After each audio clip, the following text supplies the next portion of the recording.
Selamat pagi Bapak Ibu Saudara-saudari sekalian. Pujian kepada Allah Tritunggal karena kita masih bisa merasakan kehidupan sampai dengan saat ini, dan kita masih memiliki dorongan untuk datang menyembah Tuhan sebelum kita beraktivitas di hari yang baru ini. Bacaan kita pada hari ini terambil dari Kejadian pasal 6 ayat 6-7. Maka menyesallah Tuhan bahwa ia telah menjadikan manusia di bumi, dan hal itu memilukan hatinya. Berfirmanlah Tuhan, aku akan menghapuskan manusia yang telah kuciptakan itu dari muka bumi, baik manusia maupun hewan dan binatang-binatang melata, dan burung-burung di udara, sebab aku menyesal bahwa aku telah menjadikan mereka. Allah yang dapat menyesal. Bapak Ibu Saudara-saudari sekalian, sebuah kisah di awal dunia yang baru saja kita baca menunjukkan Allah yang ingin memusnahkan segala ciptaan dengan air bah. Jika kita membayangkannya, ini merupakan satu kejadian yang sangat menakutkan atau mengerikan.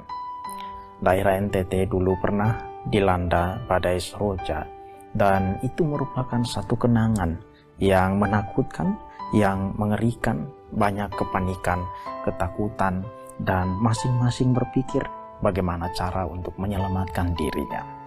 Ketika kita membaca bacaan tadi dalam Kejadian pasal 6 ayat 6-7, bencana menakutkan itu belum terjadi. Itu baru merupakan sebuah rencana Allah untuk memusnahkan segala sesuatu. Tetapi bayangannya saja sudah memberikan satu ketakutan yang luar biasa, sudah bisa memberikan kesan yang mengerikan. Ketika di awal-awal dunia, manusia bertambah banyak.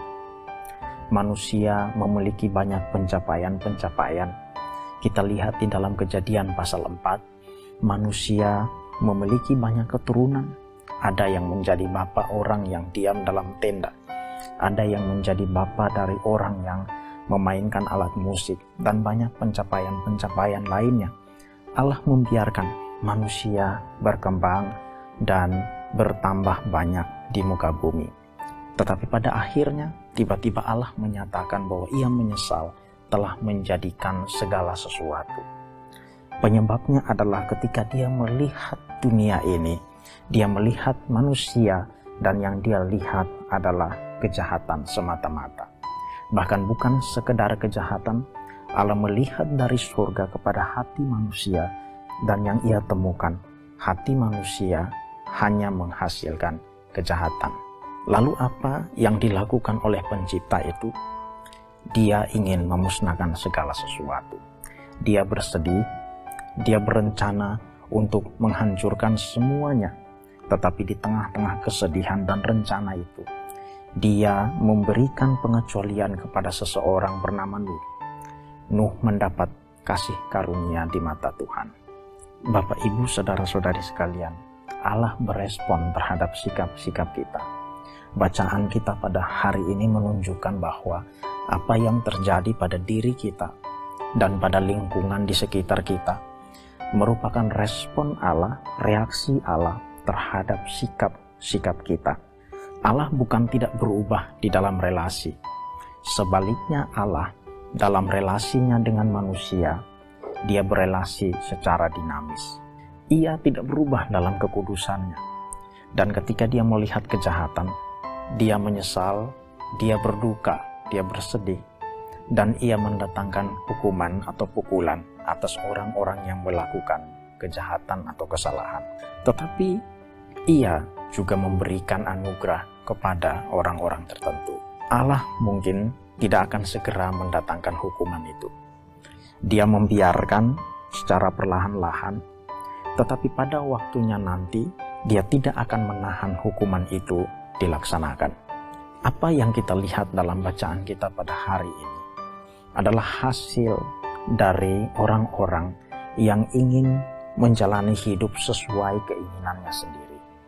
Mungkin kita berpikir dan kita bertanya, apa yang salah kalau saya bertindak sesuai dengan apa yang ada dalam hati saya? Tetapi dari surga Allah memandang bahwa apa yang ada di dalam hati manusia adalah kejahatan semata-mata. Dan hasilnya Allah mendatangkan bencana yang besar sebagai hukuman. Kita mungkin berpikir dan merasa bahwa sedang tidak terjadi apa-apa. Kita melihat di dalam hidup kita aktif dalam berbagai kegiatan yang positif.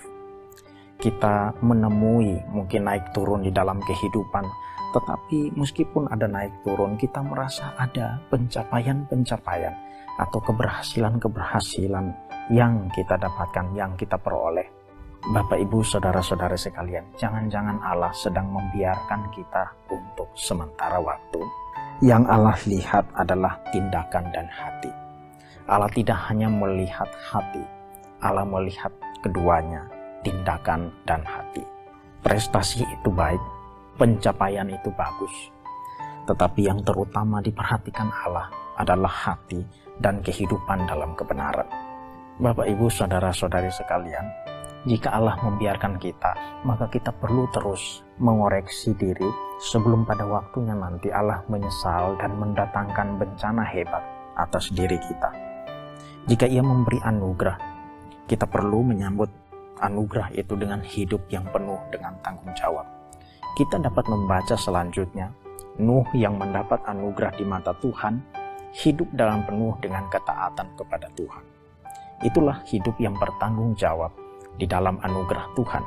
Maka apapun yang terjadi, jangan lupakan bahwa Allah mengawasi kita dari surga, dan bahwa Ia adalah Allah yang bisa menyesal, bisa berduka, bisa mendatangkan pukulan yang hebat, bahkan kepada orang-orang pilihannya sendiri.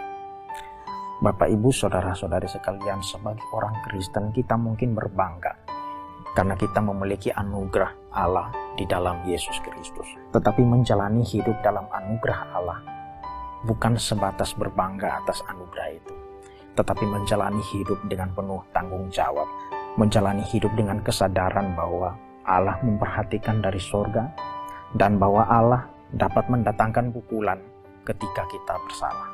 Ingatlah pada hari ini, Allah adalah Allah yang dapat menyesal. Karena itu jangan sia-siakan kesabarannya. Teruslah koreksi diri dan hiduplah secara bertanggung jawab. Teruslah koreksi diri dan hiduplah secara bertanggung jawab di dalam anugerahnya, supaya Ia jangan berduka dan jangan mendatangkan pukulan yang hebat atas diri kita. Mari kita berdoa. Bapa, di dalam nama Tuhan kami Yesus Kristus, terima kasih kami boleh membaca bagian firman Tuhan yang mengingatkan kami akan Allah yang dapat bersedih dan menyesal oleh karena dosa-dosa dan kejahatan yang kami lakukan. Tolong kami untuk hidup secara bertanggung jawab di dalam anugerah-Mu. Ampuni dosa salah kami, demi nama Kristus kami berdoa. Amin. Bapak, Ibu, saudara-saudari sekalian, biarlah firman Tuhan menjadi pelita dan terang yang menuntun kita kepada kesadaran untuk terus mengoreksi diri dan kepada hidup yang bertanggung jawab di dalam anugerah Tuhan. Kiranya Allah Tritunggal memberkati kita sekalian.